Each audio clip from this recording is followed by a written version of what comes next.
Good morning. আশা করি তোমরা হাজির হয়েছ, আমিও হাজির হয়েছি। তবে গত দুদিনে তোমরা আমার জন্য অপেক্ষা করেছ। ইন্টারনেটের সমস্যার কারণে তোমাদের সামনে ইচ্ছা থাকা সত্ত্বেও আমি ক্লাস নিতে পারিনি।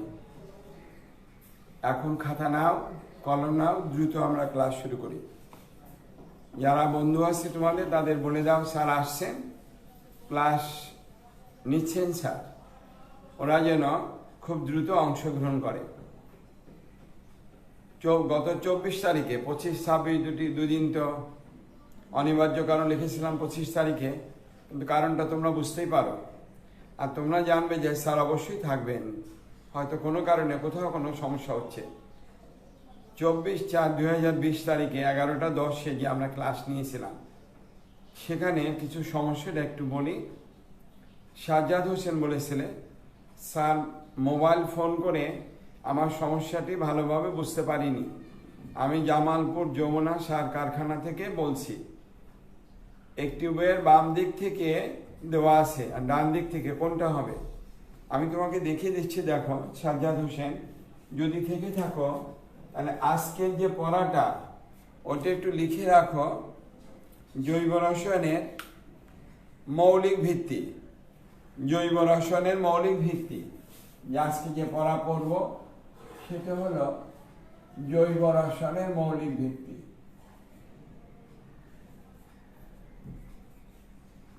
জৈব রসায়নের মূল ভিত্তি, বা যাই আসো, মূল কি বলতো, ভিত্তি।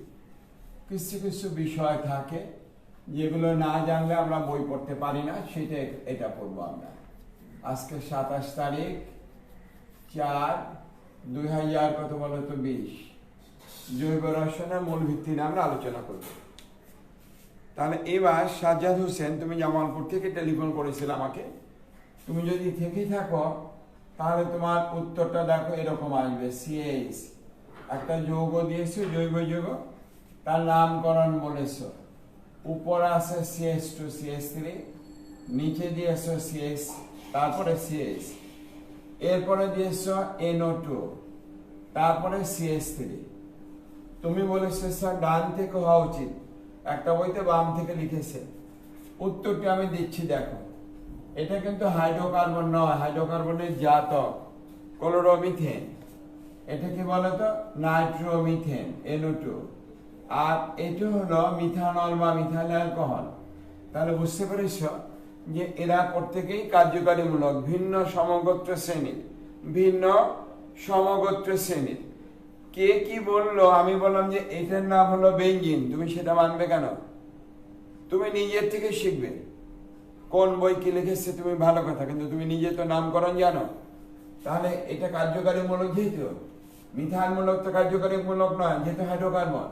অতএব অবশ্যই অবশ্যই 1 2 3 4 5 এভাবে আমরা সংখ্যায়িত করব। আর নামটা তুমি পারবে নিশ্চয়। যৌগটি আসবে 3 ইথাইল, তারপর হাইপেন কত বলো তো 3 4, দুটো মিথাইল আছে বিধায় যৌগটি হলো ডাইমিথাইল। তারপরে কত আসবে 2, নাইট্রো গ্রুপ আছে, নাইট্রো 4টি কার্বন, তাই যৌগটিকে বলবো আমরা পেন্টেন। ঠিক আছে তো সাজ্জাদ, থ্যাংক ইউ। এবার মারুফ হোসেন বলেছ ফিজিক্স আর ম্যাথ কবে হবে? দেখো এই পরিস্থিতির কারণে স্যার আসতে পারছে না, সব জায়গাতেই লকডাউন, যে কারণে যাওয়ার উপায় নেই। পাবে আমি বলেছি। আর আমি দেখো আমার কলেজে যে শিক্ষকরা আছেন তার অধিকাংশই তো আমার ছাত্র। তাদেরকে জোর করে আমি কোনো কিছু চাবি দিতে চাই না। ইতিমধ্যে অনেকে এটা জেনেছেন যে স্যার পড়াচ্ছেন, স্বতঃস্ফূর্তভাবে যদি আসেন তাহলে সেটাই সুন্দর হয়। স্বতঃস্ফূর্তভাবে আসবে, একটু অপেক্ষা করো। আর আজকে বলবো কিভাবে পড়াবো, পরিকল্পনা নিয়ে সামনের দিনগুলোতে। আব্দুল্লাহ আল নোমান, তুমি বলো C4H10O এ কয়টি সমানুক সম্ভব, বুঝবো কিভাবে? হ্যাঁ বুঝবে, আমি তো বলেছি যে এখনো সমানতা শেখার জন্য সবে 7টি ক্লাস হয়েছে। সবে মাত্র, তবে তো দুটো ক্লাস, অতটা মৌলিক ক্লাস হয়নি, ক্লাস হয়েছে 5টি। একটু অপেক্ষা করো, আমি তো আগেই বলেছি এখনো বয়স হয়নি, ওই শর্টকাট নিয়ম শেখার দরকার নেই, আগে মূল বেসিক তৈরি করো, ভিত্তি ঠিক হোক, তারপরে শিখিয়ে দেবো কিভাবে করতে হয়। আমরা তো আলোক সূত্রের সমানতা দিয়েছি, জ্যামিতিক সমানতা। তোমাদের পেজে কিন্তু 7টি যোগের নামকরণ দিয়েছি, সেটা কিন্তু আমি চাই আজকের মধ্যে ওখানে আরো কাজ দেব তোমাদের। আলোচনাটা পেজের মধ্যে হলে ভালো হবে, তাহলে সকলে জানতে পারবে। খালেদ হাসান তুহিন, ডিলোকালাইজেশন কেন? ডিলোকালাইজেশন তুমি নিশ্চয়ই বুঝতে পারোনি। দেখে আর যদি সময় পাই তোমাকে ডিলোকালাইজেশন আর লোকালাইজেশন কি, লোকালাইজড পাই ইলেকট্রন আর ডিলোকালাইজড পাই ইলেকট্রন কি, সেটা তোমাকে শিখিয়ে দেব। খালিদ হোসেন তুহিন, তুহিন বলেছ, খালিদ হাসান তুহিন, আমি নামটা লিখে রাখি, তুহিন বলেছে। দেখা যাক আমি তুহিনকে ডিলোকালাইজেশন পড়াতে পারি কিনা। আমির হামজা, তুমি বলেছ অর্গানিকের পরে তড়িৎ রসায়ন, দেখবো কোনটা পড়ানো যায়, প্ল্যান করে। আমি তো বলেছি আজকের পরে তোমাদের একটা প্ল্যান বলবো সে অনুসারে। এরপর পেজে দিয়ে বলেছ সেখানে অরিত্র পাল, 2য় বর্ষের বই কি রকমানিতে পাওয়া যাচ্ছে? হ্যাঁ, রকমানিতে সব বই পাওয়া যায় আমার। তারপর সৌদা বিনতে শফিক, স্যার খুব ভালো করে বুঝেছি, আপনার ক্লাসে মনে হয় ক্লাসে বসে ক্লাস করছি, থ্যাংক ইউ। তুমি চট্টগ্রাম থেকে বলছো, থ্যাংক ইউ সৌদা বিনতে শফিক। আমি ওটা চাই যে তোমরা বুঝতে পারো যে স্যার, আর এটা তো ক্লাসই হবে, আমি তো ক্লাসই নিচ্ছি, তুমি বুঝবে যে হ্যাঁ স্যার ক্লাসে আসে, ক্লাসে বসেই পড়া হচ্ছে। এরপরে অপু হালদার নাটোর থেকে বলেছ দর্পণ প্রতিবিম্ব উপস্থাপনীয় বিষয় বুঝিয়ে দিবেন স্যার। এখন অপু হালদার আসো কিনা জানি না, যদি থেকে থাকো কিভাবে তোমাকে বুঝাবো, এটা তো কলেজে ক্লাস না, বুঝছো? এটা তো অনেকে ফেসবুকে দেখবে, কলেজ হলে তো বলা থাকে যে ক্লাসে কোনো ঘটনা বাইরে বলবা না, অনেক কিছু করি আমরা। এখন অপু তাকাও ওইদিকে দেখো, যদি দেখে থাকো, নাহলে পরে হলে অপর জন্য লিখ, শুধু অপর জন্য, কোনো ছাত্রীর জন্য নয়, শুধু অপর জন্য। অপু হালদার, আয়নার সামনে যাও, বাথরুমে, ঘরে না বাথরুমে, দরজা বন্ধ করো, ঠিক তো? তারপরে আয়নার ভিতরে তোমার একটা ছবি দেখতে পারবে, ঠিক তো? ওই ছবিতে তুমি ওকে বলো যে ডান হাতে বলো একদম থাপ্পড় দেবো, ও দেখবা বাম হাতে দেবে। এইবার বাম হাত দিয়ে বলো যে টাটা, ও দেখবা ডান হাতে দেবে। এবার কি করবে জানো? ভালো করে আয়নার সামনে দাঁড়াও, দাঁড়িয়ে সুন্দর করে বাম চোখটাকে আস্তে করে মেরে দাও, দেখো কোন চোখ মারে। এবার ডান চোখটাকে মারো, দেখো কোনটা মারে। এটি হলো দর্পণ প্রতিবিম্ব। বোকা ছেলে এই সোজা জিনিস বুঝতে পারে না।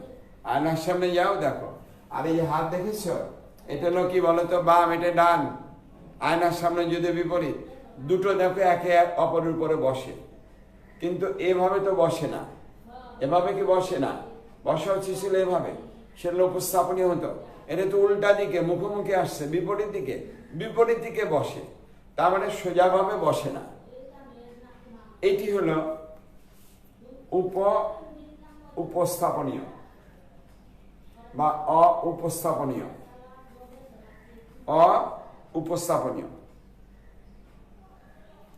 অপু হালদার বুঝতে পেরেছ? অনিক দাস বলেছ পিএক্স পিওয়াই পিজেড এর মধ্যে কোনটার ইলেকট্রন আগে প্রবেশ করবে? ডি অরবিটালের ক্ষেত্রে একটু বুঝিয়ে দেবেন স্যার, ডিতে তো 5টা আছে।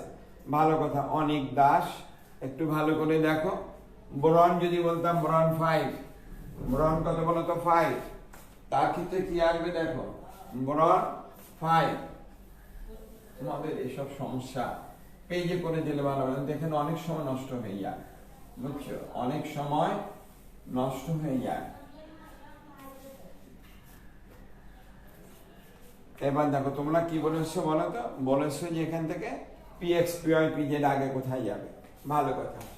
এবার তোমাকে একটা ইলেকট্রন বিন্যাস দেখায়, বোরন 5, এর কত বলো তো 1s2, 2s2, 2p কত বলো তো 1। এখন এই p1টা কি 2px1 না 2p কত বলো তো y1? না টুপি কি বলতো Z1, যে কোনোটাই হতে পারে, কারণ আমরা জানি টুপি এক্স সমান কত বলতো টুপি ওয়াই সমান টুপি জেড। শক্তির দিকে যদি সমান হয়, আবার বলি শক্তির দিকে যদি সমান হয়, তাহলে আমি বলবো ব্রন 5 তার যোজ্যত স্তরে 1:2 2:2 টুপি 1, সেটা এরকম হতে পারে 2s। কয়টা আছে বলতো দুটো, এটা আমাদের টুপি, কয়টা বলতো, এটা আমাদের টুপি। এটাকে যদি এক্স ধরে এখানে দিতে পারি, এখানেও দিতে পারি, এখানেও দিতে পারি, যে কোনোটাই যেতে পারে। তবে আমরা ধরি প্রথমে px এ গিয়েছে বোঝানোর সুবিধার্থে, সংকরণের সুবিধার্থে, কিন্তু ওই p এর ইলেকট্রনটা যে কোনোটাই যেতে পারে। 2px 1 হতে পারে, লিখে নাও 2py 1 হতে পারে, 2pz কত বলতো 1 হতে পারে, কারণ শক্তির দিকে 2px সমান 2py সমান কি বলতো 2pz। শক্তির দিকে যেহেতু সমান, সমশক্তি সম্পন্ন অরবিটাল, অতএব ভুন্ডের নীতি অনুসারে সমশক্তি সম্পন্ন অরবিটালে যে কোনো অরবিটালের আগে প্রবেশ করতে পারে, যে কোনো অরবিটাল আগে প্রবেশ করতে পারে। তাহলে বুঝতে পারছি বোরন 5 এর ক্ষেত্রে এই ইলেকট্রনটা শেষটা আমি এখানেও দিতে পারি, এখানেও পারি, এখানেও পারি, আমি এখানে দিয়েছি। আর একজন যদি বলে না স্যার এখানে একটা, আর আমি ওয়াই কে দেব, কত বলতো ওয়াই এখানে আসবে, সেটাও ঠিক আছে। কেউ যদি বলে স্যার এখানে 2s এ দুটো আর এখানে জেড এ একটা আছে, তার কথা তো ভুল নয়। এটা হলো টুপি কত বলতো জেড, এটা আমাদের টুপি এক্স, আর এটা টুপি কত বলতো ওয়াই। ঠিক তো, বুঝতে পেরেছ? ডি এর ক্ষেত্রে একই রকম, ডি এর ক্ষেত্রে কি একই রকম, তবে ডি অরবিটাল যদি ডিজেনারেট হয়ে যায়, কি হয়ে যায় বলতো ডিজেনারেট, তখন আবার দুটো ভাগে ভাগ হয়, একটা থেকে নিম্ন স্তরে, একটা থেকে উচ্চতর শক্তি স্তরে ডি অরবিটাল। যেহেতু জানতে চেয়েছ আমি বুঝিয়ে দিচ্ছি, এটা নিশ্চয়ই ক্লিয়ার হয়েছে যে পিটা যে কোনো জায়গায় যেতে পারে। আর একটা মেয়েকে জন্য টেলিফোন করেছিল কার্বন মনোক্সাইডের অধিক্রমণ, তারটা বুঝিয়ে দেবে এখানে সে একইভাবে। আগে ডিটা দেখো, তারপরে ডি থাকে 5টি ডি থাকে, এটা আমাদের 5টি ডি, তখন তো সমান শক্তি, এর শক্তির কোনো পার্থক্য নেই। কিন্তু এই যখন আমরা এখানে কোনো একটা ফিল্ড দিতে পারি, তো ম্যাগনেটিক ফিল্ড দেওয়া যায়, তখন এই ডিটা দুই ভাগে ভাগ হয়ে যায়, বুঝছো? একটা নিম্নতর শক্তি স্তরের ডি আর একটা উচ্চতর শক্তি স্তরের ডি। উচ্চতর স্তরে দুটো, নিম্নতর স্তরে থেকে 3টা। এই 3টা কি বলতো, একটা ডিএক্স ওয়াই, ডি কত ওয়াই জেড, আর একটা ডিএক্স জেড।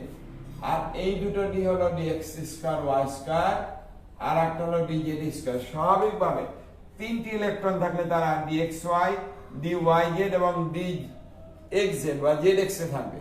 আর যদি একটা থাকে তাহলে যে কোনোটাই থাকতে পারে, কারণ আমরা যদি শক্তির দিকে বলি তাহলে বলবো ডিএক্স ওয়াই সমান কত ডি ওয়াই জেড সমান কত ডি এক্স জেড বা জেড এক্স, যাই বলো শক্তি সমান। শক্তি যদি সমান হয় আর সেখানে যদি একটি মাত্র ইলেকট্রন প্রবেশ করে, কার প্রবেশ করে বলো তো, স্ক্যান্ডিয়াম, স্ক্যান্ডিয়াম 21, 3D কত বলে তো 1, ওই 3D 1 এর যে কোনো একটাই যেতে পারে। স্ক্যান্ডিয়াম কত বলো তো 21, পড়বে ভালো করে, 1s2 2s2 2p6 3s2 3sp6, তারপরে 4s2 3D কত বলো তো 1, 4s2 3D 1, এই যে 3D তে 1, সেটা যে কোনো 3D অরবিটালে যেতে পারে। তার মানে এখানে 3D আছে কত বলো তো 5টি। যদি আমি এভাবে লিখি তাহলে তার যে কোনোটাই দিতে পারি। এটা আমাদের 3D, এখানে 4s কয়টা আছে বলো তো, দুটো আছে। 3D এর যে কোনো অরবিটালে, কিন্তু যখন এভাবে আমরা ডিজেনারেট করে দেব তখন কি করব, এই 3টা থেকে নিম্নতর স্তরে, এটা থেকে উচ্চতর স্তরে, তাহলে ওই ইলেকট্রনটা যে কোনো জায়গায় যেতে পারে। কার বলো তো, স্ক্যান্ডিয়াম 21 এর 21তম ইলেকট্রনটি, 21তম ইলেকট্রনটি যে কোনো 3D অরবিটালে যেতে পারে। আবার বলি স্ক্যান্ডিয়াম 21 এর 21তম ইলেকট্রনটি যে কোনো 3D অরবিটালে যেতে পারে। অনেক দাস, আর তোমার কোনো সমস্যা থাকার কথা না। এরপরে পেজে দিয়েছ অর্হিতাবাসম, তুমি আমার পেজে একটা সমস্যা দিয়েছ। দেখো আমি সবগুলো দেখি, তোমরা কেন দেখো না জানি না, কেন দেখি 2 দিন আমি পড়াতে পারিনি, কিন্তু আমি তো মানসিক একটু কষ্টে ছিলাম, যেমন এতগুলো ছাত্রছাত্রীরা বসে আছে আমার জন্য। তাহলে আমার যদি তোমাদের প্রতি সিম্পেথি তৈরি হয়ে থাকে, তোমরা কোনো নিয়মিত পড়বে।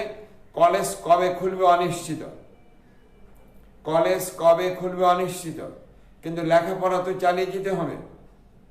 শিক্ষাকে তো বাদ দেওয়া যাবে না, অনেক সমস্যা আসবে, তার ভিতরে শিক্ষাকে রাখতে হবে। কারণ যেহেতু আমরা মানুষ, আমাদের শিখতে হবে। সারা পৃথিবীতে অনলাইনে পড়ানো হচ্ছে, বড় বড় সকল বিশ্ববিদ্যালয়ে। তাহলে এখানে কেন আমরা পড়বো না? এখানে আমাদের পড়তে হবে। দেখো, অরহিত আবাসম বলেছে কার্বন মনোক্সাইডের সংকরান কার্বনের পিওয়াই এবং অক্সিজেনের পিজেড অসংকরিত অরবিটাল থাকে। ভালো কথা।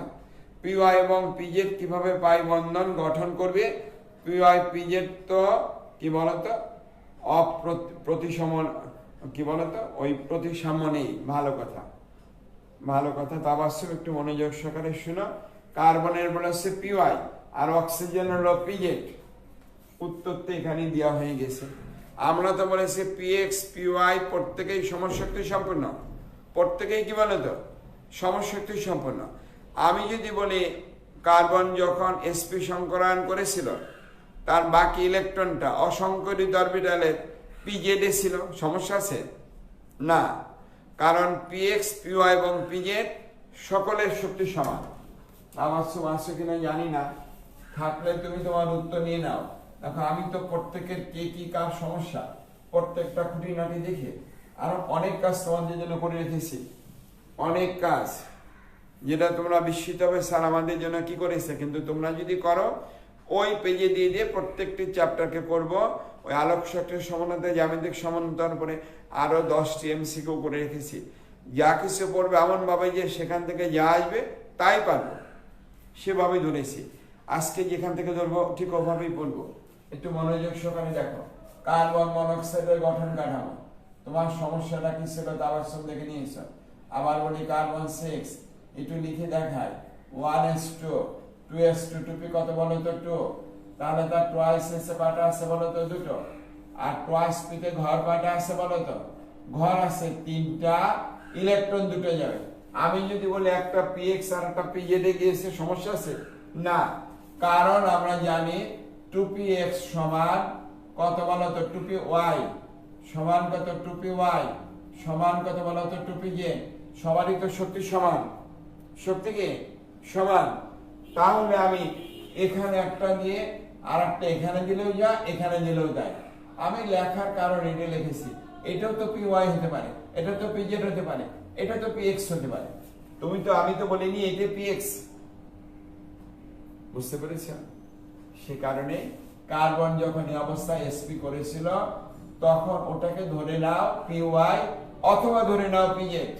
এটা কি বলতো sp সংকরান, sp কে সংকরান।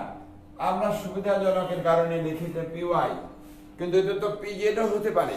যখন তারা অধিক্রমণ করবে আপনা আপনি তারা একই তলে অবস্থান করে যায়। আবার বলি যখন অধিক্রমণ করবে তখন তারা আপনা আপনি একই তলে চলে যায়। তখন অক্সিজেন পরমাণু যখন 8 করেছিল, তারও সংকরান 1s2 2s2 টুপি কত বলো তো 4, তখন টুয়াইস s 2টো থাকবে। এটা আমাদের টুয়াইস পি। অবশ্য তা অবশ্যই তোমার দোষ নয়। এখানে আমাকে অনেক শিক্ষকের ব্যাপারে আমাকে বিব্রত করেছে যে স্যার এটা তো হয় কি করে, কার্বন মনোক্সাইড হয় ওইভাবে হয়। এখানে এস আর কি বলতো 2টো পি, তারা করবে sp2 সংকরান sp2 সংকরান। তাহলে ওটাকে তুমি যদি z ধরো, এটাকে y ধরো, সমস্যা নেই। তাহলে এই y আর এই y করলো। অথবা এটা যদি 2pz হয়, এটা যদি 2pz হয়, ও যদি 2py তেও থাকে, অধিক্রমণের সময় সে 2pz হয়ে যাবে। তার মানে sp2 সংকরিত অরবিটাল তো বুঝতেই পেরেছো। অক্সিজেনের থাকবে এই রো, তার 2টো কি বলতো জোড়, কত সময় চলে যায় বলো একটু। সামান্য একটা দুটো প্রশ্ন পিজেড, এগুলো টেলিফোন করে জেনে নিও। এটা আমাদের কি বলতো 2pz লিখেছিলাম। আর প্রত্যেকটা sp2, এটা আমাদের sp2, এটা কি বলতো sp2 কি সংকরিত অরবিটাল। ভালো কথা। তাহলে এখন যখন এই pz থাকে, ওটার yটা z হয়ে যায়, ওটার y কি হয়ে যায় z হয়ে গিয়ে তারা অধিক্রমণ করে। তার মানে এই কার্বনের sp2 অক্সিজেনের sp2 মুখোমুখি অধিক্রমণ করলো, কার্বনের কটা থেকে বলো তো? আরো একটা sp সংকলিত অরবিটাল, sp কিন্তু sp2 না, ভুল বলেছি। কার্বনের হলো sp, অক্সিজেনের sp2। কার্বনের একটা জোড় থেকে যায়, এটা আমাদের অসংকলিত, এটাকেই মনে করো pz, মনে করো কি বলতো pz। আর অক্সিজেনের দুটো সংকলিত থেকে যায়, কারণ সেটা sp2। এবার এটাকে যদি pz ধরো, এটাও pz ধরবা। এটা যদি আমাদের 2pz হয়, আমি লিখে দিলাম এটাও 2pz। ওয়াইটা তখন জেলে চলে যাবে, কারণ তাদের এখন পাশাপাশি অতিক্রমণ করতে হবে, একই অক্ষ থেকে উপর উপর এবং নিচে নিচে। তার মানে তাকে এখন একই অক্ষ বরাবর থেকে এটাতে আমাদের জোর আছে, এটাতে আমাদের কি আছে বলতো? জোর। কার্বনের এখানে জোর আছে। আর এই যে একটা করে বেজোর ইলেকট্রন, তারাই কি করবে বলতো? উপর উপরে নিচে নিচে অতিক্রমণ করে কার্বন মনোক্সাইড অণুর গঠন কাঠামো তৈরি করবে, তারা একই তলে অতিক্রমণ করবে। সমস্যা না বলে পারি। আচ্ছা, থ্যাংক ইউ, হয়ে গেছে। এবার আমাদের পড়ার আসি, ভালো করে শোনো, একটু মনোযোগ সহ, খাতা কলম নাও, মনোযোগ সহকারে শোনো। আমরা যখন ক্লাসে পড়াই, তখন কি পড়াবো তার প্রস্তুতি আগে থেকে নিয়ে নিই। আমি আগামীকাল কি পড়াবো তার প্রস্তুতি আজকে রাতেই আমার নেওয়া থাকে, কারণ আমরা তো মাত্র 2-3টে ক্লাস নিই। সে কারণে আমরা কি পড়াবো ওই চ্যাপ্টারে তার সমস্ত বিষয়ের উপরে একটা পূর্ণ ধারণা আগে নিয়ে নিই। তারপরে দেখি যে আমি কাকে পড়াবো। আমি কি আমার একজন সহকর্মীকে পড়াতে যাচ্ছি? না, আমি পড়াতে যাচ্ছি ছাত্র, এসএসসি পাস করেছে, সে এই বিষয়ে তার কোনো ধারণা নেই, কিন্তু তাকে শিখাতে হবে, পড়াতে না, তাকে শিখাতে হবে। তাকে যদি শিখাতে হয়, তাহলে ওইটা শেখার জন্য যে যে মৌলিক বিষয়গুলি প্রয়োজন, সে মৌলিক বিষয়গুলিকে আমরা শিখিয়ে নিই ক্লাসে, সেই মৌলিক বিষয়গুলিকে আমরা শিখিয়ে নিই। কিন্তু আমরা এখানে সে মৌলিক বিষয়গুলি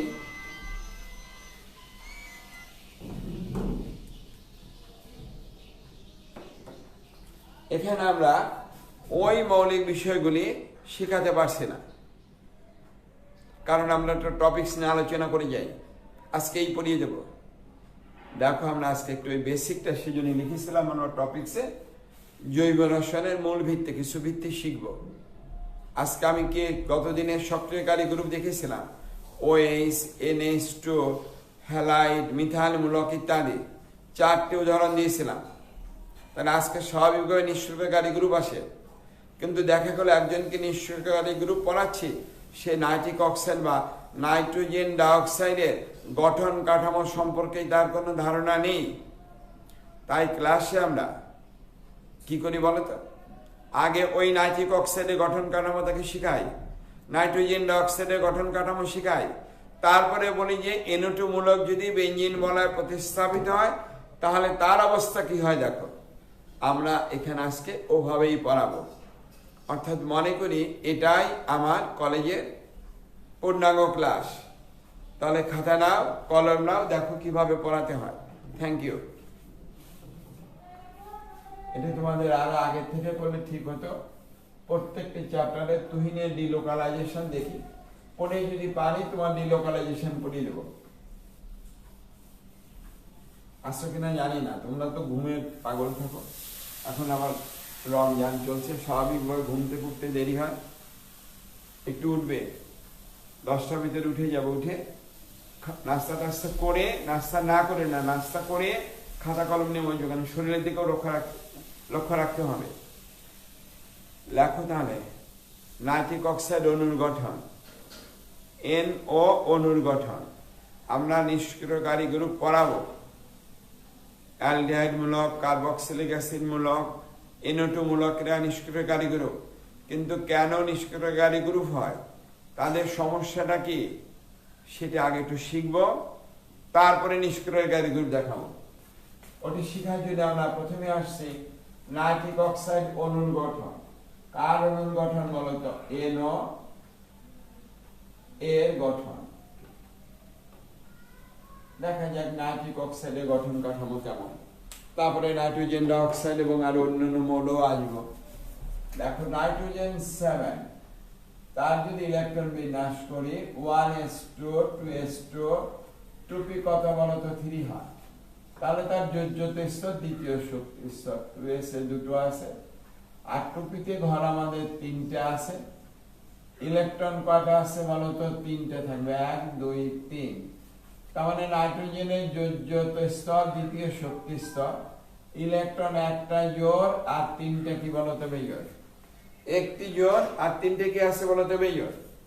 এবার অক্সিজেন দেখো 8, তার ক্ষেত্রে আসবে আমাদের 1s2 2s2 2p কত বলতো 4, তাহলে তার টুয়াইস s সেখানে কটা থাকবে দুটো আর টুয়াইস p অরবিটাল ঘর আছে কটা বলতো তিনটি, ইলেকট্রন থাকবে চারটি। তার মানে অক্সিজেনের ক্ষেত্রে দুটো জোড়, এভাবে দুটো জোড় আর দুটি কি বলতো বেজোড়। আবার বলি দুটো আছে জোড় আর দুটি বেজোড়। আর নাইট্রোজেনের দুটি জোড়, কয়টা বেজোড় বলতো তিনটি বেজোড়, এই দুটো জোড় তিনটি বেজোড়। এবার ওই নাইট্রোজেন আর অক্সিজেন দুজনকেই সক্রিয় করেছি।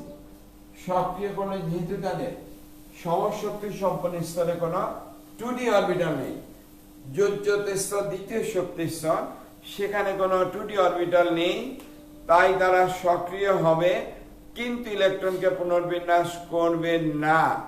সে কারণেই তো আকাশের অনেক উঁচুতে যখন বজ্রপাত হয় নাইট্রোজেন অক্সাইড যুক্ত নাইট্রিক অক্সাইড হয়, অন্য কোনো যৌগ না, পরে তারা নাইট্রোজেন ডাইঅক্সাইডে পরিবর্তিত হয়ে যায়। এইবার দেখো কি হলো, তাহলে এইবার এই নাইট্রোজেন প্লাস অক্সিজেন দুজনেই সক্রিয়, দুজনেই মারাত্মকভাবে সক্রিয়, তাদের মধ্যে বন্ধন করতে হবে। তখন নাইট্রোজেনের একটা জোড়, কয়টা জোড় একটা জোড়, আর বেজোড় আছে কয়টা বলতো তিনটা, তার দুটো বেজোড় আর অক্সিজেনের হলো দুটো বেজোড়, তারা এভাবে শেয়ার করলো, তখন নাইট্রোজেনের আরো একটা বেজোড় থেকে গেল।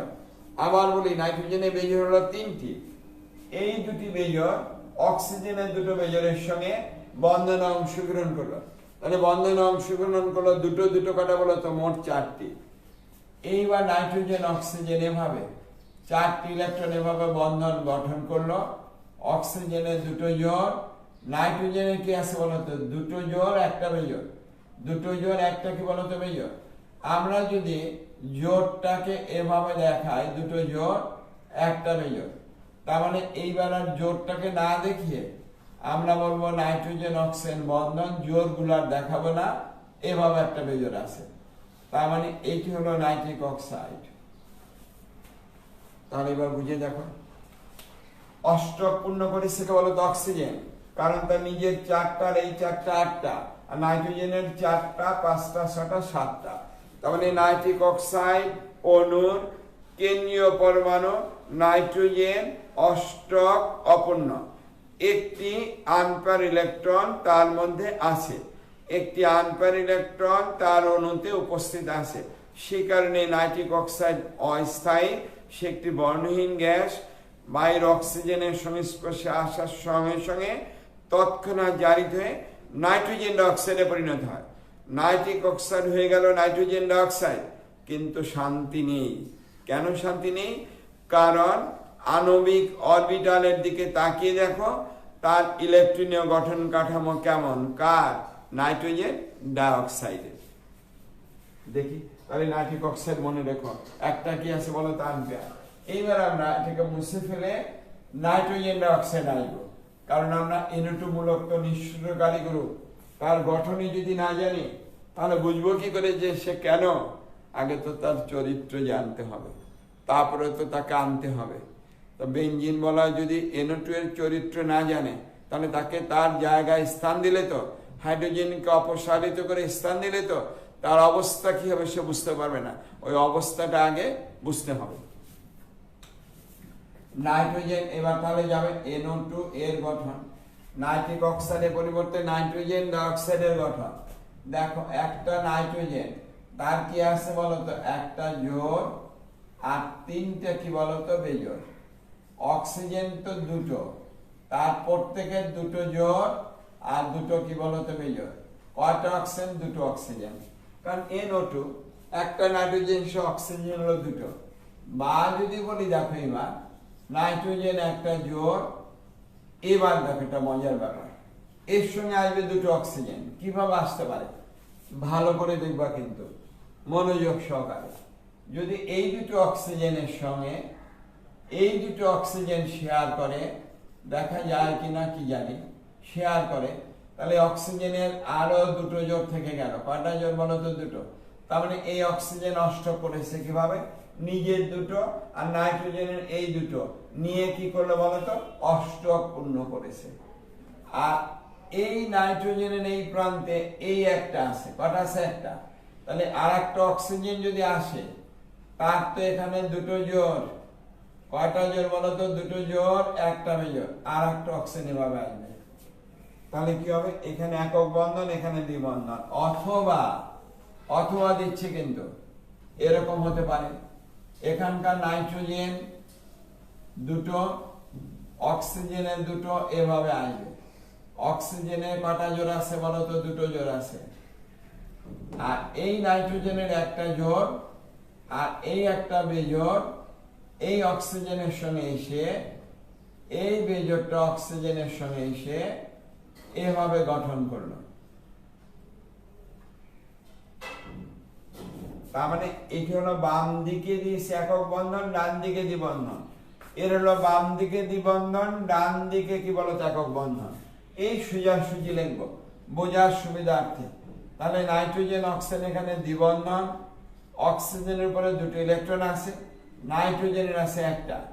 আর এখানে একক বন্ধন, অক্সিজেনের কয়টা আছে বলতো? ইলেকট্রন আছে এইভাবে একটা বেজোড়, এই বেজোড়টা, এইটা বেজোড়, ঠিক তো? এই বেজোড়টা, এই বেজোড়, আর এখানকার আছে কত বলতো? একটা জোড়, এই জোড়টা, এই জোড়, ঠিক আছে তো? আর এটা যদি বলি দেখো নাইট্রোজেন এবার এই দিকে দ্বিবন্ধন করো, কারণ চারটি ইলেকট্রন, এই অক্সিজেন অষ্টক পূর্ণ করেছে, আর এখানে একক বন্ধন অক্সিজেন, তার কয়টা আছে বলতো? এভাবে নাইট্রোজেনের একটা জোড় আছে। তাহলে এরও তো শান্তি নেই, কারণ নাইট্রোজেনের তুলনায় অক্সিজেন অধিক তড়িৎ ঋণাত্মক। আবার বলি নাইট্রোজেনের তুলনায় অক্সিজেন অধিক তড়িৎ ঋণাত্মক। তার মানে নাইট্রোজেন কি করেছে বলতো? এখানে দেখো 4, দেখেছো? 5, 6, 7, 8 অষ্টক করেছে। এই নাইট্রোজেন দেখো 4, 5, 6, 7, 8। তার মানে প্রত্যেকটা নাইট্রোজেন অষ্টক করেছে, কিন্তু অক্সিজেন একটা অক্সিজেন, এর বাম দিকের অক্সিজেন আর এর ডান দিকের অক্সিজেন, এই বাম দিকের অক্সিজেন ডান দিকের অক্সিজেন অষ্টক পূর্ণ করে নাই। এটি তো হতে পারে না। অক্সিজেন বলবে স্যার ও বেশি তড়িৎ ঋণাত্মক না আমি বেশি তড়িৎ ঋণাত্মক, যে তুমি বলে স্যার ও অষ্টক করলো আমি তো অষ্টক করিনি। আমি যে দাঁড়াও, চিৎকার করো না। বলে না স্যার মাথা তো অনেক গরম, ও তো মারামারি নাইট্রোজেনের উপরে ঝাঁপিয়ে পড়তে যাচ্ছে। আমি যে না, ঝাঁপিয়ে পড়ার দরকার নেই, এমনিতে নাইট্রোজেন তোমাকে দেবে, একটু শান্ত হও। তখন এই নাইট্রোজেনের একটা জোড় মানে কি? দুটি ইলেকট্রনের চার্জ ঘনত্ব। একটা জোড় মানে কি? দুটি ইলেকট্রনের চার্জ ঘনত্ব। তারাই এই অক্সিজেনের দিকে 1 ইউনিট ইলেকট্রনের চার্জ ঘনত্ব, 1 ইউনিট ইলেকট্রনের চার্জ ঘনত্ব এই অক্সিজেনের দিকে চলে যায়, নাইট্রোজেনের উপর থেকে যায় 1 ইউনিট ইলেকট্রনের চার্জ ঘনত্ব। এখন আছে 2 ইউনিট। এখন কত আছে? 2 ইউনিট। এই 2 ইউনিট না থেকে তখন কত থেকে বলতো? 1 ইউনিট চার্জ ঘনত্ব থেকে যায় রেজোনেন্স গঠন কাঠামোর মাধ্যমে। কোন গঠন কাঠামো? রেজোনেন্স গঠন কাঠামোর মাধ্যমে। তখন নাইট্রোজেনের থেকে একটা ইলেকট্রন আর 1 ইউনিট চার্জ ঘনত্ব অক্সিজেন নেওয়ার কারণে অক্সিজেন কিছুটা নেগেটিভ হয়ে যায়। কি হয়ে যায় বলতো? নেগেটিভ হয়ে যায়। আর নাইট্রোজেন যতটুকু ইলেকট্রনকে তাড়ায় সে হয়ে যায় ততটুকু কি বলতো? পজিটিভ। আবার বলি একটা অক্সিজেন হয়ে যায় নেগেটিভ, আর নাইট্রোজেন যে ইলেকট্রনটাকে দান করে দিয়েছে, নাইট্রোজেন থেকে যে ইলেকট্রনের চার্জ ঘনত্ব চলে গিয়েছে কোথায়? অক্সিজেনের দিকে, আবেশ প্রক্রিয়ার মাধ্যমে, ইন্ডাকটিভ ইফেক্টের মাধ্যমে, তখন সে হয়ে যায় কি বলতো? নেগেটিভ, আর নাইট্রোজেন হয়ে যায় পজিটিভ, আর একটা ইলেকট্রন থেকে যায়। কয়টা ইলেকট্রন থেকে যায় বলতো? একটা। তাহলে প্রকৃত অর্থে NO2 এর গঠন কাঠামো হলো, যদি আমরা বলি প্রকৃত অর্থে NO2 এর গঠন কাঠামো যদি বলি, সেটা হলো এখানে যদি বলি তাহলে যে কোনো অক্সিজেন দিতে পারো, এখানে অক্সিজেন, তার তো দুটো জোড়া আছে, এখানে অক্সিজেন একটা আছে, আর এখানে যদি আমি এভাবে বন্ধনটাকে দেখাই তাহলে এ হয়ে যাবে কি বলতো নেগেটিভ, বা আমরা এমনিতেই নেগেটিভ দিয়ে দেখাতে পারি, আর এই নাইট্রোজেন হয়ে যাবে কিছুটা কি বলতো পজিটিভ, বা একে যদি ডেল নেগেটিভ দাও এ হবে ডেল পজিটিভ। তখন এই বন্ধনটাকে আমরা একটা অ্যারো দ্বারা দেখাই, সন্নিবেশী বন্ধন দ্বারা দেখাই। এই কারণে দেখো NO2 কি হয়ে যায়, N2O4 হয়ে যায়, কারণ একটা NO2 তার যে এই যে একটা বেজোর, কয়টা বেজোর বলো তো, একটা বেজোর, আর একটা NO2 তার কত থেকে বলো, তার একটা বেজোর, তারাই তখন নিজেরা বন্ধন করে তারা এভাবে করে N, এভাবে NO2, এখানে আমাদের O2 গঠন করে। তার মানে প্রকৃত অর্থে হয়ে যায় N2O4 অণু। সে কারণে তোমরা ফার্স্ট ইয়ারে রাসায়নিক সাম্যাবস্থা পড়েছ, N2O4 বিয়োজিত হয়ে উৎপন্ন করে কি বলতো 2NO2। কোথায় লিখবো, N2O4 বিয়োজিত হয়ে কলেজে তো আমাদের বিশাল ব্ল্যাকবোর্ড থাকে বুঝছো, সেখানে এক প্রান্ত থেকে আরেক প্রান্তে লিখে যায়, এখানে তো কোনো প্রান্ত নেই। N2O4 তারা কি হয়ে যায় বলতো 2NO2, এরকম তারা রাসায়নিক সাম্য বিরাজ করে। ও ভেঙে এটা হয়, এটা ভেঙে ওটা হয়ে যায়, এই গঠনের কারণে নাইট্রোজেনের উপরে তখন একটা লোন পেয়ার থেকে যায়। আর এর প্রকৃত গঠন যখন আমরা দেখাই তখন বলি নাইট্রোজেন নাইট্রোজেন বন্ধন, একটা অক্সিজেন, আবার এখানে যদি অক্সিজেন বলি অক্সিজেন এভাবে যদি থাকে, এখানে আমরা দ্বিবন্ধন দিয়ে অক্সিজেনকে দেখাতে পারি, কিন্তু প্রকৃত অর্থে দ্বিবন্ধন নয়, ওটাকে আমরা অ্যারো চিহ্ন দ্বারা প্রকাশ করি, এই অ্যারো সিম্বল দ্বারা প্রকাশ করা হয়, বুঝতে পেরেছি? এভাবে N2 হয়। যাক, ওই প্রসঙ্গ অধিক আমাদের প্রয়োজন না, আমাদের মূল জায়গা হলো NO2 যখন হয় তখন অক্সিজেন কি হয়ে যায় বলতো, অষ্টক পূর্ণতার জন্য ওর থেকে ইলেকট্রন কেনে সে নেগেটিভ হয়ে যায়, নাইট্রোজেন হয়ে যায় কিছুটা পজিটিভ, আর তারপরে একটা ইলেকট্রন মেঘের ঘনত্ব থেকে যায়। তার মানে এই ইলেকট্রন মেঘের ঘনত্ব যদি কারোর সাথে কি করে বলতো, বন্ধন করে, তখন একটা অক্সিজেন দ্বিবন্ধন, আর একটা অক্সিজেন থেকে যাবে কি বলতো মাইনাস, একটা অক্সিজেন দ্বিবন্ধন, আর একটা অক্সিজেন থেকে যাবে মাইনাস। তার মানে বেঞ্জিন বলয় যদি আমি NO2 কে প্রতিস্থাপিত করি, এই NO2 থেকে গেল, বেঞ্জিন বলয় যদি আমি NO2 কে প্রতিস্থাপিত করি তাহলে NO2 আসবে এই রূপ, NO2 কোথায় আসছে বলতো, বেঞ্জিন বলয়ের মধ্যে, এটা বেঞ্জিন বলয়, নাইট্রো বেঞ্জিন দেখালাম, তাহলে তাকে বা আমরা বলবো N। এই নাইট্রোজেনকে যদি আমি দ্বিবন্ধন দেই, এইটা হলো একক বন্ধন মাইনাস, কেন মাইনাস বুঝতে পেরেছো, এই যে মাইনাস দিয়েছে, আর এই ইলেকট্রনটা বেঞ্জিন বলের সাথে যুক্ত হলো কার্বন নাইট্রোজেন দ্বিবন্ধন CH, এখানে CH, আর এখানে CH, কার্বন কার্বন দ্বিবন্ধন, এইটা আমাদের দ্বিবন্ধন, এইটা হলো। তাহলে বুঝতে পারছো NO2 এর মধ্যে আগে একটা অক্সিজেন নেগেটিভে বসে থাকে, আবার বলি NO2 নাইট্রোবেনজিন, তার অণুতে ওই নাইট্রোজেনের একটা অক্সিজেন আগেই কি আছে বলতো মাইনাস হয়ে আছে, আর এই নাইট্রোজেন হয়ে আছে কি বলতো প্লাস, ওই নাইট্রোজেন কি হয়ে আছে প্লাস, মনে থাকে জানি যে আমরা দেখেছি এটা প্লাস এটা মাইনাস, এটা আমরা ইলেকট্রন মেঘকে দেখাচ্ছি, এখানে আসছে, আর এখানে আমরা ওই ডট ডট আর দেখাইনি, ওটা মাইনাস দ্বিবন্ধন, তার মানে তখন আর এটা থাকে না। কি বুঝতে পেরেছো, ওই ইলেকট্রন মেঘটা কার কাছে আসছে, অক্সিজেনের কাছে, অর্থাৎ অক্সিজেন ছিল 7টা, নাইট্রোজেনের কাছে একটা 1 ইউনিট ইলেকট্রন মেঘের চার্জ ঘনত্ব নিয়ে সে হয়ে যায় ও মাইনাস। আবার বলি নাইট্রোজেন থেকে 1 ইউনিট দুটো ইলেকট্রন ছিল, তার থেকে 1 ইউনিট ইলেকট্রনের চার্জ ঘনত্ব নিয়ে সে হয়ে যায় মাইনাস, আর নাইট্রোজেন হয়ে যায় প্লাস, তখনও নাইট্রোজেনের উপর একটা 1 ইউনিট ইলেকট্রন চার্জ থেকে যায়, ওটাই দেখাচ্ছি। এই ইলেকট্রনই কার্বনের সাথে যুক্ত হয়ে কার্বন নাইট্রোজেন কি করেছে বলতো, বন্ধন গঠন করেছে, এইটাই হলো নাইট্রোবেঞ্জিন। তাহলে নাইট্রোবেঞ্জিনে নাইট্রোজেন আছে প্লাস, অক্সিজেন আছে কি বলতো মাইনাস। আমরা তো NO2 দিয়ে বুঝাই দিই না, এইটা হলো প্রকৃত। এইবার দেখো কি বুঝতে পেরেছ, মজার জিনিস দেখো। এবার এই দুটো অর্থ, এই দুটো বিটা, এটা কি বলতো প্যারা। এবার নাইট্রোজেন তো প্লাস, তার কাজ কি বেঞ্জিন বলয় থেকে ইলেকট্রনকে টেনে নিয়ে আধান প্রশমিত করা। বেঞ্জিন বলয় থেকে ইলেকট্রনকে টেনে নিয়ে কি করা বলতো আধান প্রশমিত করা। সেটা করার জন্য কি করবে দেখো, আগে অক্সিজেন তার পাই বন্ধনের দুটি ইলেকট্রনকে তার নিজের দিকে টেনে নেয়। অক্সিজেন তার পাই বন্ধনের দুটো ইলেকট্রনকে নিজের দিকে এভাবে টেনে নেয়, তাহলে অক্সিজেন নেগেটিভ হয়ে যাবে। আর এই পাই বন্ধনের দুটো ইলেকট্রন কার্বনের এখানে আসে, তারপরে এখান থেকে নাইট্রোজেনের দিকে যায়, তারপরে এখান থেকে কোথায় যায় বলতো না, দরকার তো নাইট্রোজেনের, কিন্তু নাইট্রোজেন টানবে তো এই কার্বন, এই কার্বনের পাই বন্ধনের দুটো ইলেকট্রন এখানে আসে 1 2 3 4 5 6 এবং 1 এর মধ্যে, 1 এবং 6 এর মধ্যে যে পাই বন্ধনের ইলেকট্রন সেটা 1 নম্বর কার্বনে আসে, এক থেকে নিয়ে যায় কে বলতো নাইট্রোজেন।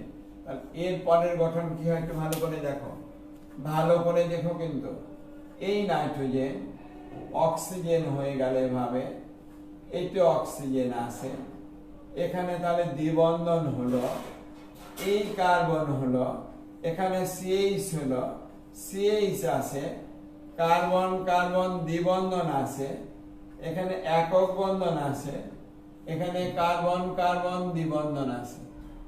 এবার দেখো একটু মজার বিষয়, এই ইলেকট্রন যখন এখানে চলে যায়, ওই কার্বন নিজেরটা প্লাস ওরটা নিয়েছে, তাহলে লোকসান হলো কার বলতো এর, লোকসান কার হলো এই 6 নম্বর কার্বনের, কারণ 1 নম্বর কার্বনটি তার নিজেরটা নিয়েছে ওরটা নিয়েছে, আবার ওকে যখন দিয়েছে তখন তো ওরটাই ওকে দিল, তখন এখানে বন্ধন হয়ে গেল। এই অক্সিজেন তো নেগেটিভ পূর্বেই ছিল, এই ইলেকট্রনে এটাও নেগেটিভ হয়ে যায়, আর নাইট্রোজেন কি আছে বলতো প্লাস, ওই প্লাস প্লাসই থাকলো, তার ভাগ্যে আর কিছু জুটলো না, কারণ সে ইলেকট্রন এনেছিল বেঞ্জিন বলয় থেকে, বেঞ্জিন বলয় থেকে ইলেকট্রন এনেছিল, কিন্তু সেই ইলেকট্রন নিয়ে যাকে বলতো তার সাথে যুক্ত দ্বিবন্ধনে যুক্ত অক্সিজেন পরমাণু, কারণ এই অক্সিজেনের তড়িৎ ঋণাত্মকতার মান নাইট্রোজেনের থেকে অধিক। কঠিন হয়ে যাচ্ছে না। এইবার দেখো, তাহলে এখানে কোন অবস্থানে, অর্থ অবস্থানে প্লাস হয়েছে, অর্থ অবস্থানে কি প্লাস, দুটো প্রভাব কাজ করে, একটা হলো ইন্ডাকটিভ ইফেক্ট আর একটা হলো রেজোনেন্স প্রভাব। ইন্ডাকটিভ ইফেক্টের কারণে বেঞ্জিন বলয়ের যে 6টি কার্বন প্রত্যেকের ইলেকট্রনই সে টেনে নেয় NO2+, কিন্তু রেজোনেন্স প্রভাবের কারণে প্রভাবটা পড়ে অর্থ এবং প্যারা অবস্থানে। রেজোনেন্স প্রভাবের কারণে প্রভাবটা পড়ে কোথায় বলতো অর্থ এবং প্যারা অবস্থানে।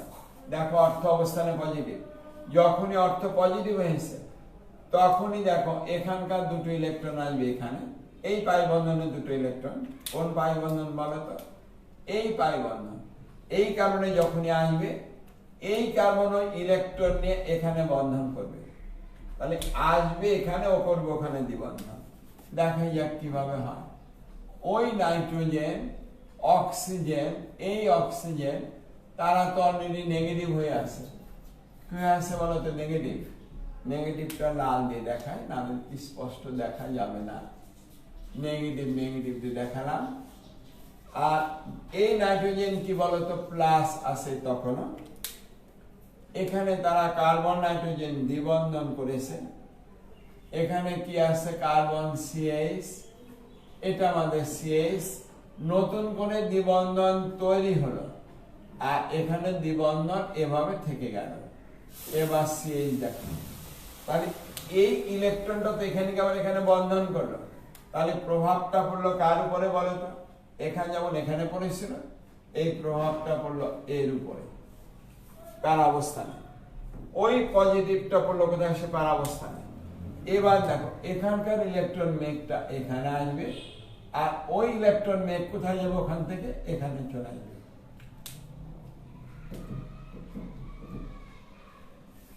কি বুঝতে পারছি, আমরা নিচে দেখাই, ওপাশে হয়তো দেখা যাবে না মনে হয়, কি জানি দেখা যাবে কিনা। একটা গঠন মনে যাবে দেখানো আছে, ঠিক আছে, নিচে দেখাই। এবার দেখো নাইট্রোজেন ওই অক্সিজেন কি আছে বলতো, এই অক্সিজেন এভাবে, কার্বন নাইট্রোজেন দ্বিবন্ধন CH আছে, একক বন্ধন CH, এই গঠনটি।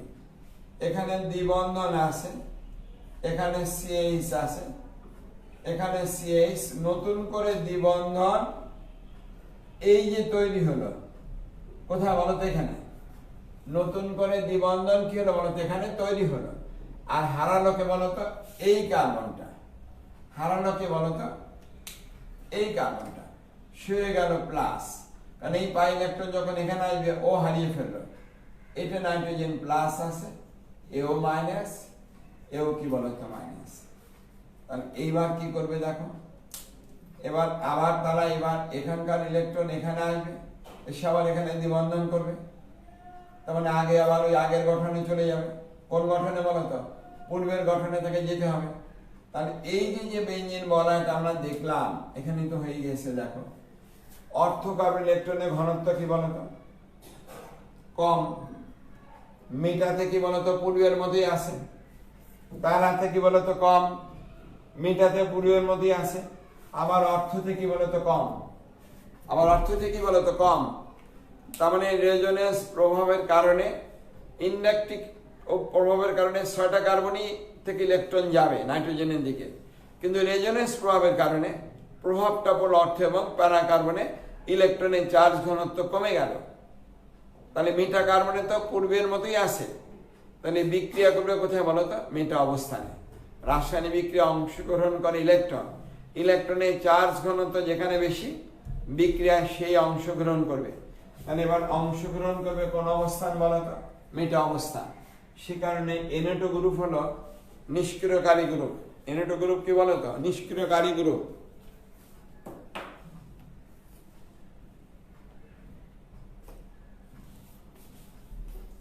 তাহলে বুঝতে পেরেছো না, বুঝতে পারোনি? তাহলে মূল গঠনে যেটা আসবে, এটা প্লাস, এটা প্লাস, এখানে প্লাস, ওটা প্লাস মানে এটা প্লাস। তাহলে অর্থ অবস্থানে প্লাস, প্যারা অবস্থানে প্লাস হয়, আর ওঠে থাকে কি বলতো ওইভাবে। তার মানে সর্বশেষ গঠন যেটা দাঁড়ায়, তারা NO2 এর গঠন, সেটা যদি আমি লিখে ফেলাম এভাবে লেখা যাবে, সমস্যা নেই, বুঝতে কষ্ট হতে পারে। সি আমরা যদি ওভাবে দেখি, বলয় দিয়েই দেখায়, পারবো না কেন, বুঝতে পারবে। NO2 বুঝতে পারলে বলয় অবশ্যই বুঝতে পারবে। এর মাঝখানে আমি ডট ডট দিয়ে দেখালাম সঞ্চরণশীল পাই ইলেকট্রনকে। আর এটি হলো নাইট্রোজেন, অক্সিজেন, এই অক্সিজেন, এরা ডেল নেগেটিভ, এরা ডেল নেগেটিভ, এটা আমাদের পজিটিভ, এটা ডেল পজিটিভ, এটা ডেল পজিটিভ, এ হচ্ছে ডেল পজিটিভ। তাহলে বিক্রিয়া করার জন্য স্থান কোনটা বলতো, এই মেটা অবস্থান, এই মেটা অবস্থান। এই অবস্থানে ইলেকট্রনের চার্জ ঘনত্বের কোনো পরিবর্তন হয় নাই, কোনো পরিবর্তন ঘটেনি। বুঝতে পেরেছেন? এখানে আমাদের ওরকম বন্ধন, এটাকে ডট ডট দেখাতে পারে, না পারে, কোনো সমস্যা নেই। তাহলে এই যে আমাদের গঠন কাঠামো দেখানো হলো, তার মানে NO2 গ্রুপ এই রূপ হওয়ার কারণ হলো NO2 নিজে নাইট্রোজেন প্লাস থাকে, অক্সিজেন থেকে মাইনাস, আর নাইট্রোজেনের উপর একটি নিঃসঙ্গ ইলেকট্রন জোট থাকে। আবার বলি NO2 এর যদি আমরা বলি অক্সিজেন থেকে একটা দ্বিবন্ধন, এই অক্সিজেন থেকে মাইনাস, এভাবে মাইনাস, এটার উপর দুটো নিঃসঙ্গ জোট থাকে, ওটা মাইনাস হয়ে যায়, এই নাইট্রোজেন প্লাস, উপরন্তু তারপর একটা নিঃসঙ্গ ইলেকট্রন জোট থাকে। তার মানে আমরা এভাবে দেখালে বলবো এটা প্লাস, একটা নিঃসঙ্গ, একটা ইলেকট্রন জোড় আছে, আনপেয়ার ইলেকট্রন, এটা নিঃসঙ্গ না, আনপেয়ার, নিঃসঙ্গটাই ওকে দিয়ে দেয়। অক্সিজেন এভাবে দ্বিবন্ধন, দুটো জোড়, এখানে একটা অক্সিজেন, এভাবে তারা মাইনাস হয়ে যায়। এই যে NO2 এর গঠন কাঠামো, এই গঠন কাঠামোর জন্যই সে কি করে বলতো বেঞ্জিন বলয়, তার রেজোনেন্স প্রভাব এবং ইন্ডাকটিভ প্রভাব কাজ করে বেঞ্জিন বলয়ের অর্থ এবং পরাবস্থানে, দেখো অর্থ এবং পরাবস্থানে ইলেকট্রনের চার্জ ঘনত্ব স্বাভাবিক মান থেকে কি করে বলতো কমিয়ে দেয়। সে কারণে NO2 গ্রুপ নিষ্ক্রিয়কারী গ্রুপ। ঠিক তো? এবার আমরা যা পড়াবো তার জন্য তোমার প্রয়োজন দুটো জিনিস, একটা হলো কার্বোক্যাটায়ন, একটা কার্বো অ্যানায়ন, আর একটা ফ্রি রেডিক্যাল। লেখো তিনটি জিনিস, কার্বোক্যাটায়ন, কার্বো অ্যানায়ন ও ফ্রি রেডিক্যাল। কার্বোক্যাটায়ন, কার্বো অ্যানায়ন ও ফ্রি রেডিক্যাল।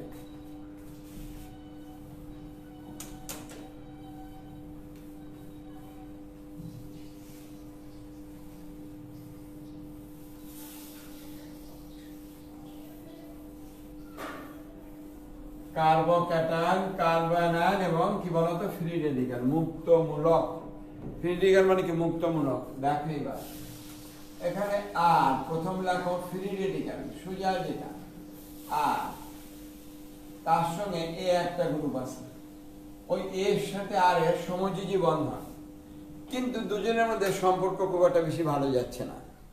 তাই ওরা সিদ্ধান্ত নিল যে আমরা যার যার মধ্যে পৃথক হয়ে যাবে। তখন কি হবে বলতো, আটটা তার ইলেকট্রন নিয়ে আসবে এভাবে, আর এ চলে গেল তার ইলেকট্রন কিনে এভাবে। ওই যে আর তার নিজস্ব ইলেকট্রন নিয়ে আসছে, এটাকেই বলবো আমরা ফ্রি রেডিক্যাল বা মুক্তমূলক। আটটা কি হতে পারে, মিথাইল মূলক হতে পারে CH3, আটটা কি হতে পারে CH3 CH2 ইথাইল মূলক হতে পারে, আটটা হতে পারে CH3C নিচে CH3H এইরূপ মূলক হতে পারে, আর হতে পারে CH3C উপরে CH3 এইরূপ হতে পারে। তার মানে এইটি হলো আর মিথাইল মূলক, একে বলবো RCH2, একে বলবো RCH। এই আর মানে অ্যালকাইল মূলক, বড় গ্রুপ হতে পারে, তাই তাকে আমরা আর দ্বারা প্রকাশ করেছি। এটাও আর আছে। এইটি হলো দুটোই হলো 1 ডিগ্রি, এটাকে বলবো 2 ডিগ্রি, এটা 3 ডিগ্রি। মুক্ত মূলকের এটা 1 ডিগ্রি, এটা 2 ডিগ্রি, একে বলবো 3 ডিগ্রি।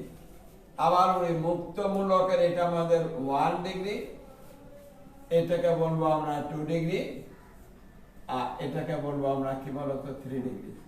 1 degree, 2 degree, 3 degree. এই যে সক্রিয়তা ভিন্ন, সেটা একটু পরে আসছি। আগে মুক্তমূলক কি নিশ্চয়ই বুঝতে পেরেছ। এটা কিন্তু আমাদের রসায়নে অত্যন্ত গুরুত্বপূর্ণ একটি বিষয়। মুক্তমূলক কাকে বলে? এবার দেখো কার্বোক্যাটায়ন বা কার্বনিয়াম আয়ন, কার্বোক্যাটায়ন বা কার্বনিয়াম আয়ন।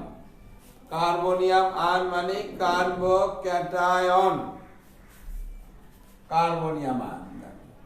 কার কার হতে পারে যদি আমি দেখি, একটু দেখো, সেটাও ঠিক ওই একই ভাবে। যদি বলি আর তার সাথে বি একটা গ্রুপ, কিন্তু বিটা হলো আর থেকে অনেক বেশি তড়িৎ-ঋণাত্মক, তাই ওদের ভিতরে যখনই সম্পর্কের অবনতি ঘটেছে, দুটি ইলেকট্রনই বি নিয়ে চলে যায়, তখন কি হয় বলতো, আর হয়ে যায় এইভাবে, আর বি এর কাছে দুটো ইলেকট্রন আসার কারণে বিটা স্বাভাবিকভাবে মাইনাস হয়ে যায়, আটটা হয়ে যায় প্লাস। এই যে আর প্লাস, তাকে আমরা বলবো কার্বনিয়াম আয়ন বা কার্বোক্যাটায়ন।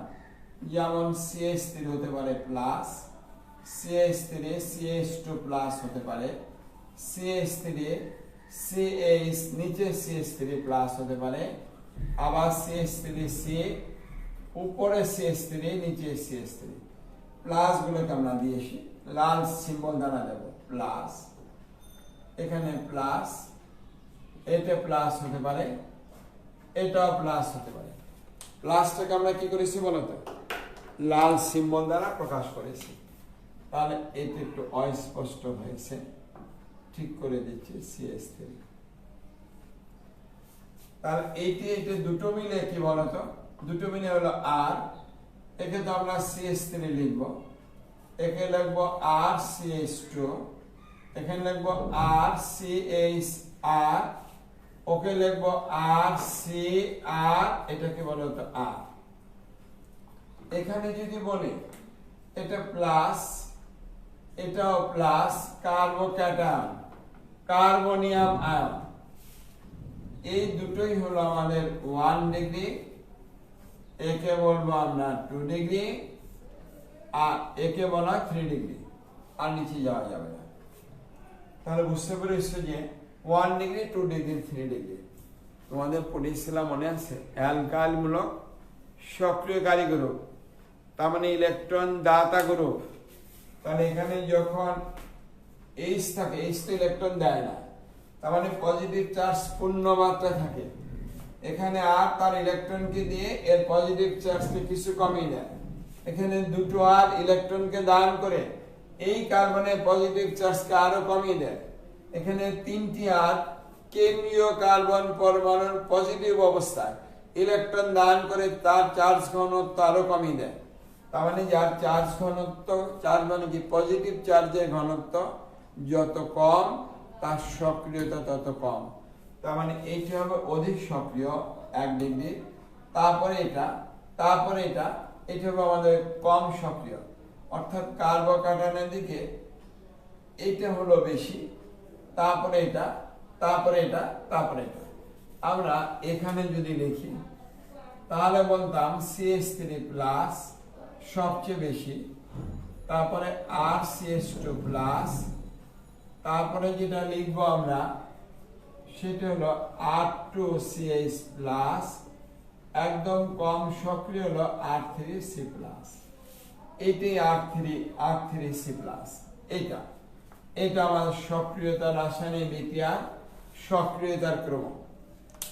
কার্বোক্যাটায়ন কেন এটা কম? কারণ তার পজিটিভ চার্জকে এরা কিছুটা দিয়ে দিয়ে কি করে পূর্ণ করে দেয়। ওর পজিটিভ চার্জের মান কমে যায় কার থেকে? মিথাইল মূলক থেকে। মিথাইল মূলকের হাইড্রোজেন তো ওর ইলেকট্রনের ঘনত্বকে নিতে পারে না। বুঝতে পেরেছ? মুছে ফেললাম। এবার দেখো 3 দিয়ে কার্বো অ্যানায়ন, কার্বো অ্যানায়ন 3 দিয়ে দেখো কার্বো অ্যানায়ন নাম্বার 3 দেখো আর তার সাথে ডি একটা গ্রুপ।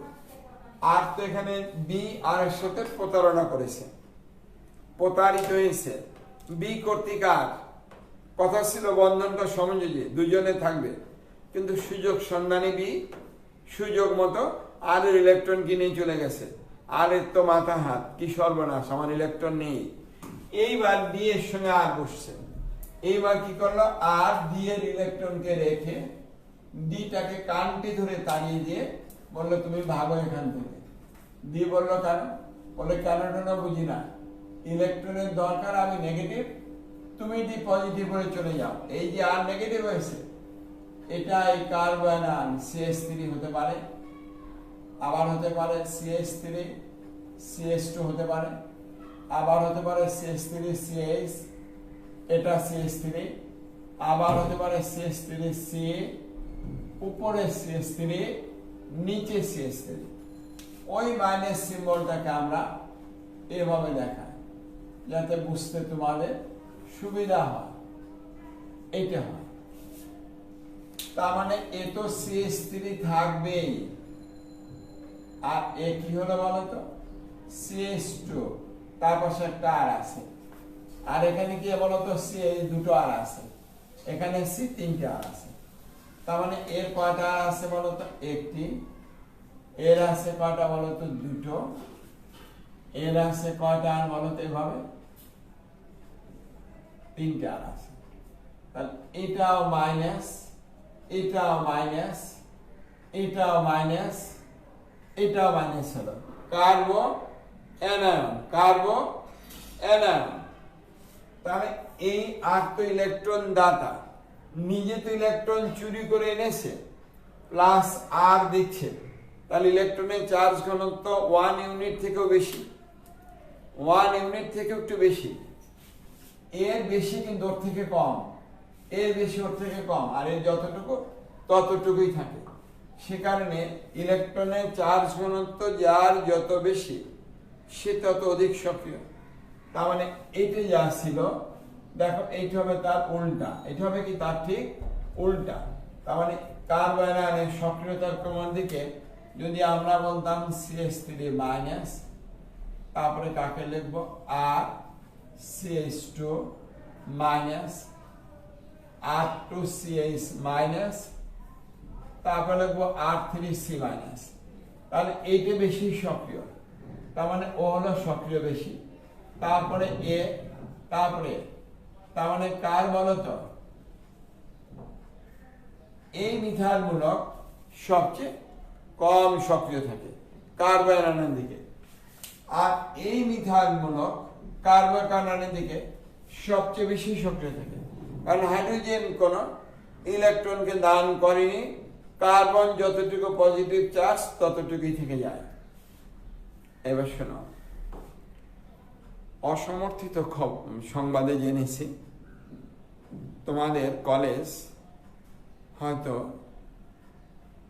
আরেকটু সময় বেড়ে যাবে, অর্থাৎ আমার ধারণা ছিল ঈদ পরবর্তী সময় খুলে যাবে, জুনের ফার্স্ট উইকে, ওটি আমিও আশা করি খুলে যাক, আবার প্রাণচঞ্চল হোক, আবার ছাত্রের কলতানে মুখরিত হোক শিক্ষাঙ্গন প্রতিটি, কিন্তু বাস্তবতা তো মেনে নিতে হবে। সে কারণেই যদি কোনো কারণে পিছিয়ে যায়, তাহলে আমি এই সপ্তাহে তোমাদের জন্য একটা রুটিন করব, সেখানে কোন দিন কি পড়ানো হবে আগেই দিয়ে দেব আমাদের পেজে, তোমরা জেনে যাবে কোন দিন স্যার কি পড়াবেন, সেভাবে তোমরাও প্রস্তুতি নিয়ে থাকবে, তাহলে পড়াটা অনেক সুবিধাজনক হবে। কারণ এক একদিন এক একজন বলবে স্যার তড়িৎ রসায়ন পড়ান, স্যার এটা পড়ান, আর তুহিনের ডিলোকালাইজেশন আগামীকাল লিখে রাখো, ডিলোকালাইজেশন তুহিন বলেছে, ঠিক আছে ডিলোকালাইজেশন পড়িয়ে দিই, সময় যেহেতু পাচ্ছি, তারপরে অন্য বিষয়ে যাব, তাহলে লিখে রাখো সঞ্চারণশীল পাই ইলেকট্রন আগামী ক্লাসের জন্য, বা ডিলোকালাইজ পাই ইলেকট্রন। আর তোমরা তোমাদের পেজের কাজগুলো আজকের ভিতরেই করবে, আমি ওখানে সঠিক উত্তর সঠিক সময় দিয়ে দিতে প্রস্তুত আছি, এবং আজকে আরও কিছু কাজ দেব, সেগুলোও করবে। পেজে প্রতিদিন তোমাদের কাজ দিতে হবে। যদি তোমরা স্কুল বিডিতে থাকো তাহলে তোমাদের প্রতিনিয়ত পড়তে হবে, প্রতিনিয়ত চেষ্টা চালিয়ে যেতে হবে। কেমিস্ট্রি নয় শুধু, অন্যগুলো হবে, একটু অপেক্ষা করো। আমি চাচ্ছি স্বেচ্ছায় স্যার আসুন। গতকালই আমাদের ফিজিক্সের স্যারকে আনতে চেয়েছিলাম, আমি নিজেই পড়াইনি, স্যার কি করে আসবে, কারণ আকাশে মেঘ, নেটে সমস্যা দিচ্ছে, কোনোভাবে পারিনি। সবাই ভালো থেকো। আগামী দিনে কিন্তু অনেক ভয়াবহ। দেখো গতদিনে আমাদের সিদ্ধেশ্বরী বেলি রোডে 40 বছর বয়সে আমাদেরই এক বন্ধু আমাদের ছেড়ে চলে গিয়েছেন। তার একটি শিশু কন্যা আছে, তোমরা দেখেছো ফেসবুকে, তার স্ত্রী আছে, পরিবার আছে, মাত্র একদিনের নোটিশে চলে গিয়েছে। সেজন্য সবাই খুব সাবধানে থাকবে, কোনোভাবে ঘর থেকে বের হবে না। জীবনের থেকে বড় কিছু নেই, মনে রেখো, জীবনের থেকে বড় কিছু নেই। পড়া তোমাদের তো আমি করিয়ে দিচ্ছি নিজে এসেই, অত ভয় নেই। আমি যেহেতু আসছি, কেমিস্ট্রি কোনো সমস্যা হবে না, আশা করি ফিজিক্স ম্যাথ বায়োলজিও হয়ে যাবে খুব স্বল্প সময়ের মধ্যেই। সবাই ভালো থেকো, কোনোভাবে বাইরে বের হবে না। সামনের দিনগুলো আরো অনেক ভয়াবহ আসতে পারে, ভয়াবহ আসতে পারে, তাই কোনো অবস্থাতেই তোমরা বাইরে যাবে না। প্রত্যেকটি প্রাণের মূল্য অনেক, প্রতিটি প্রাণের মূল্য অনেক। ভালো থেকো সবাই।